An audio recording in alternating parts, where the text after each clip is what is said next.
नमस्कार दोस्तों, स्वागत है आप सभी का देश दुनिया की मुख्य ताजा बड़ी खबरों में। सबसे पहली बड़ी खबर में आपको बताएंगे कि कनाडा से मोदी सरकार को लगने जा रहा है बड़ा झटका। कनाडा की सरकार ने 700 भारतीय छात्रों को देश से निकालने का किया ऐलान। मोदी सरकार की बड़ी चिंता।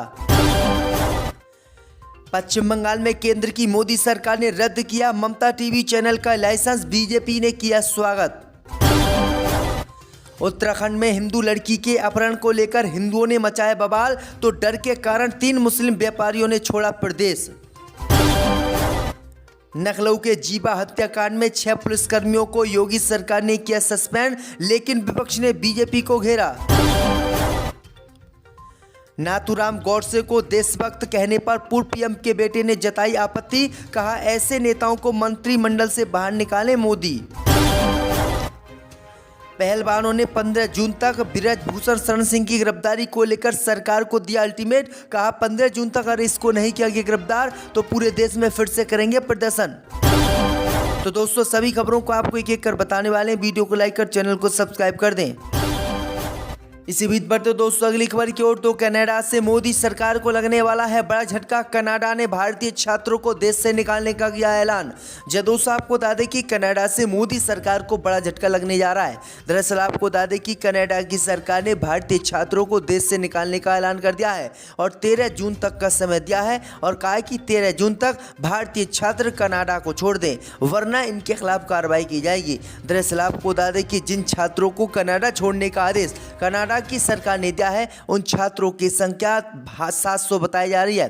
दरअसल आपको बता दें कि कनाडा की सरकार ने बताया है कि 700 भारतीय छात्र फर्जी कागज बनवाकर कनाडा में पढ़ाई करने के लिए आए थे। वहीं आपको बता दें कि जब इनके कागजों की जांच हुई तो इनके कागज फर्जी पाए गए थे, जिसके बाद कनाडा की सरकार ने ये कार्रवाई की है। वहीं आपको बता दें कि कनाडा की सरकार के इस आदेश के बाद मोदी सरकार की भी चिंता बढ़ गई है। तो ये बड़ी अपडेट आई दोस्तों कि कनाडा से 700 भारतीय छात्रों को बाहर निकाला जाएगा।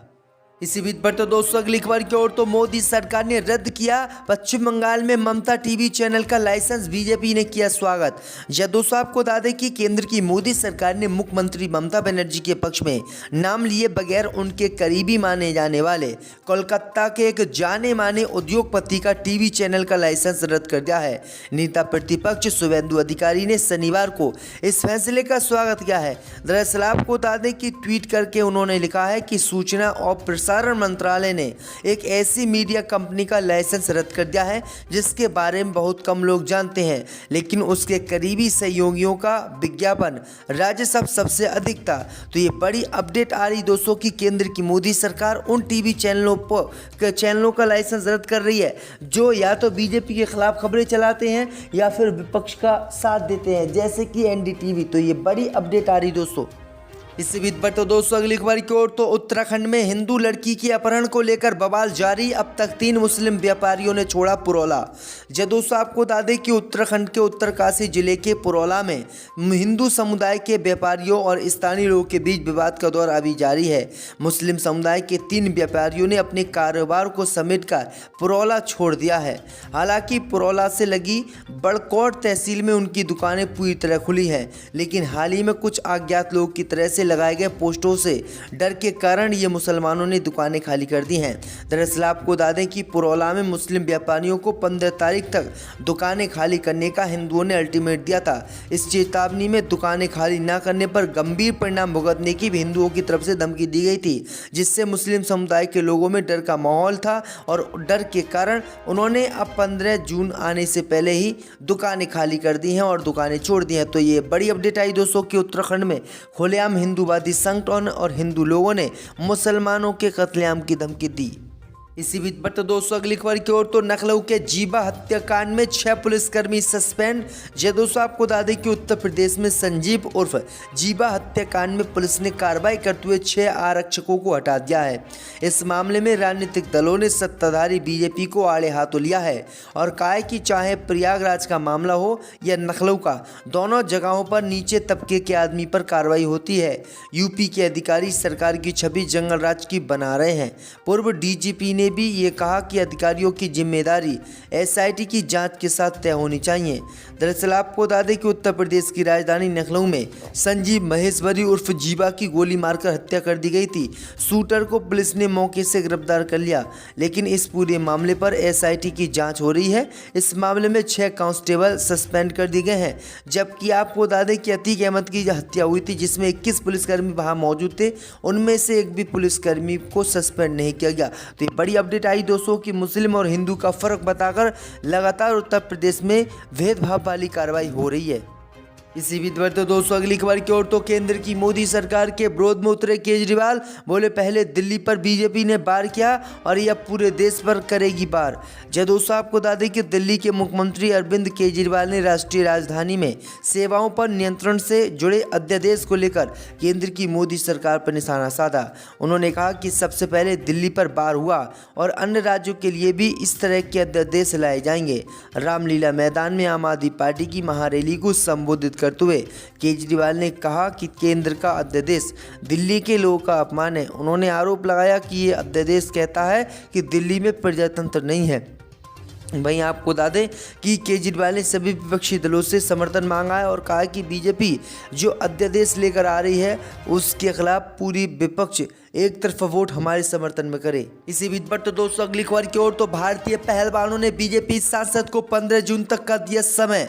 जब दोस्तों आपको बता दें कि हरियाणा के सोनीपत में शनिवार को पहलवानों के समर्थन में हुई महापंचायत को लेकर अब बीजेपी की चिंता बढ़ गई है।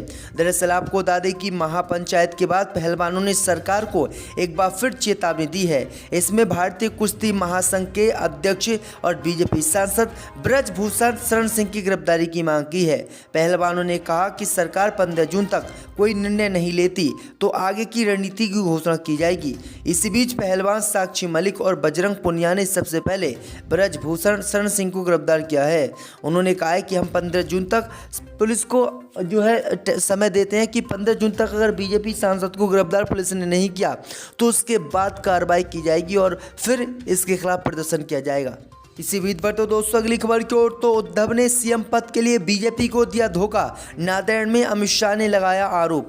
जब दोस्तों आपको बता दें कि केंद्रीय गृह मंत्री अमित शाह ने शनिवार को शिवसेना नेता उद्धव ठाकरे पर 2019 में महाराष्ट्र विधानसभा चुनाव के बाद मुख्यमंत्री पद के लिए राष्ट्रवादी कांग्रेस पार्टी से हाथ मिलाकर बीजेपी को धोखा देने का आरोप लगाया।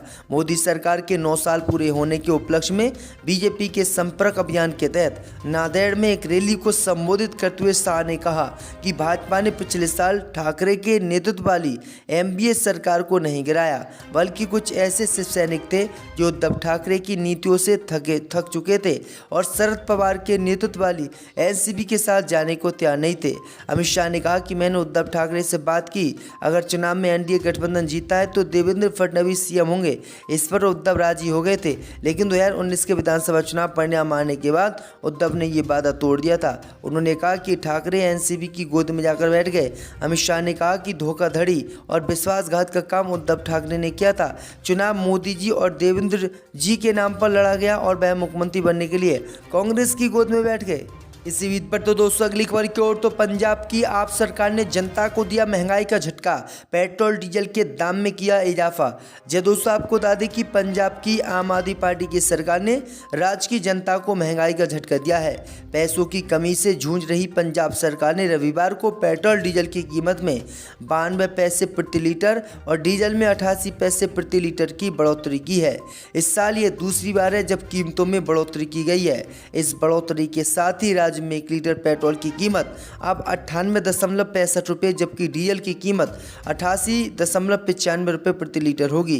अधिकारियों ने कहा है कि मूल्य में वृद्धि के साथ राज्य का लक्ष्य प्रति वर्ष 600 करोड़ रुपए का राजस्व उत्पन्न करना है। उन्होंने कहा कि कीमतों में वृद्धि के बावजूद पंजाब में डीजल पड़ोसी राज्य हरियाणा से सस्ता होगा और डीजल और पेट्रोल दोनों ही राजस्थान से सस्ते होंगे। तो ये बड़ी अपडेट आ रही दोस्तों। इसी बीच पर तो दोस्तों अगली खबर की ओर तो नाथूराम गौडसे को देशभक्त कहने पर पूर्व पीएम के बेटे ने जताई आपत्ति। कहा ऐसे नेताओं को मंत्रिमंडल से बाहर निकालें पीएम। जब दोस्तों आपको बता दें कि नाथूराम गौडसे को देशभक्त कहने का मामला बड़ा विवाद बनता जा रहा है। इस मामले पर अब पूर्व प्रधानमंत्री लाल बहादुर शास्त्री के बेटे और पूर्व केंद्रीय मंत्री अनिल शास्त्री ने आपत्ति जताई है।